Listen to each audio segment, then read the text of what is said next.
Hey there everyone, have you ever felt like your body was betraying you? Like when you were re-giving a presentation at work, or you were about to meet someone new, that your hands begin to shake or sweat, or your heart starts beating really fast, or you start feeling nauseous. Chances are you've experienced some symptoms of anxiety. But what is anxiety exactly? When does it become pathological? How can we intervene and alleviate it? We will be answering these questions and many more. So let's get into it. Hi everyone, welcome to the channel. I am a psychology student. In this series, I break down recent research studies and other interesting topics in psychology, using plain language so you do not have to be an expert in the field to understand it. Anxiety is a normal and even necessary part of life. It is a response to danger or uncertainty that helps us prepare for potential threats and challenges. This state of alertness allows us to focus our attention, mobilize our resources, and take appropriate action. However, anxiety becomes pathological when it begins to significantly impair our functioning and well-being. This is known as an anxiety disorder, according to the Diagnostic and Statistical Manual of Mental Disorders, DSM-5. Anxiety disorders are the most common mental illness in the United States, affecting 19.1% of the population. The most common types of anxiety disorders include generalized anxiety disorder, panic disorder, social anxiety disorder, specific phobias, and the most prevalent of them all, separation anxiety disorder. Anxiety is characterized by a constellation of cognitive, physiological, and behavioral symptoms. Physiologically, it involves the activation of the sympathetic nervous system, which triggers the release of stress hormones like adrenaline and cortisol, leading to increased heart rate, sweating, muscle tension, and other physical changes that prepare the body to fight or flight. Cognitively, anxiety manifests as negative and future-oriented thoughts, worries, and fears about potential dangers, uncertainties, and worst-case scenarios. This can lead to catastrophic thinking, hypervigilance, and rumination. Behaviorally, anxiety can manifest as avoidance behaviors aimed at reducing the likelihood of encountering the feared object or situation. For example, avoiding social gatherings if you have social anxiety disorder. The etiology or causes of anxiety are complex and multifactorial. According to the diathesis stress model, anxiety disorders arise from the interaction between a person's vulnerability or predisposition and the stressful experiences they encounter. Vulnerability can be genetic, neurobiological, or psychological in nature. Genetic factors play a significant role, with studies showing that anxiety disorders are highly heritable. Neurobiological factors involve the dysfunction of certain brain regions and neurotransmitters that regulate fear and anxiety. For example, studies have found abnormalities in the amygdala, prefrontal cortex, and hippocampus in individuals with anxiety disorders. Psychological factors such as early adverse childhood experiences, learned fears, and maladaptive coping mechanisms can also contribute to vulnerability. Stressful experiences can range from major life events to chronic interpersonal stressors. These experiences can activate the body's stress response system and, over time, lead to the development of an anxiety disorder if one is vulnerable. The good news is that anxiety is highly treatable.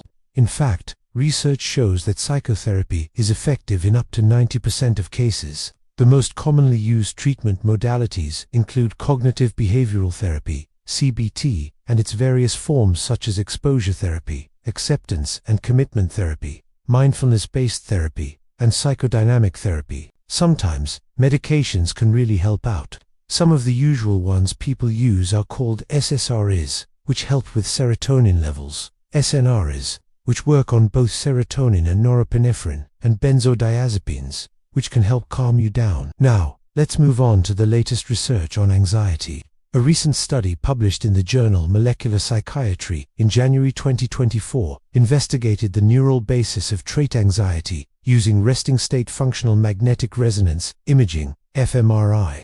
Trait anxiety refers to a general tendency to experience anxiety across different situations and is a stable personality characteristic. Using fMRI, researchers examined the brain activity of 67 participants, 35 with high trait anxiety and 32 with low trait anxiety. While they were at rest, they found that high trait anxiety was associated with altered functional connectivity within and between several brain regions, including the amygdala, prefrontal cortex, and insula. Specifically, participants with high trait anxiety showed increased connectivity within the amygdala and decreased connectivity between the amygdala and the prefrontal cortex. These findings suggest that trait anxiety is associated with heightened activity in the amygdala, a brain region involved in processing emotions, and reduced activity in the prefrontal cortex, a brain region involved in executive functions and emotion regulation. This may explain why people with high trait anxiety are more likely to experience negative emotions and have difficulty regulating their emotional responses. The study also found that the degree of connectivity between the amygdala and the insula, a brain region involved in interoception, or the ability to perceive bodily sensations, predicted trait anxiety. This suggests that individuals with greater connectivity between these brain regions are more likely to experience anxiety in response to bodily changes associated with the fight or flight response. Overall, this study provides valuable insights into the neural basis of trait anxiety and highlights the importance of considering both individual differences in brain structure and function when developing interventions for anxiety disorders. Another study, published in JAMA Network Open in June 2023, examined the association between childhood adversity and anxiety during the COVID-19 pandemic. Using a nationally representative sample of 3,350 U.S. adults, researchers found that exposure to childhood adversity was significantly associated with increased anxiety symptoms during the pandemic. Specifically, participants who experienced 3 or more categories of childhood adversity, such as emotional, physical, or sexual abuse, household dysfunction, or witnessing domestic violence, had higher levels of anxiety symptoms compared to those who experienced no or less adversity. The study also found that the association between childhood adversity and anxiety symptoms was mediated by post-traumatic stress symptoms. That is, exposure to childhood adversity led to higher levels of post-traumatic stress, which in turn predicted greater anxiety symptoms during the pandemic. These findings highlight the long-term consequences of childhood adversity on mental health and the role of post-traumatic stress as a mediator in the relationship between adversity and anxiety. Childhood adversity encompasses a range of negative experiences during childhood, including abuse, neglect, household dysfunction, and exposure to violence. These experiences can have profound effects on a person's mental health, increasing vulnerability to anxiety and other mental disorders later in life. Abuse and trauma can lead to post-traumatic stress, which is a risk factor for anxiety. Household dysfunction, such as parental substance abuse or mental illness, can create an unpredictable and unsafe environment, contributing to anxiety. Exposure to violence, either directly or indirectly, can also increase anxiety levels by creating a sense of fear and uncertainty about personal safety.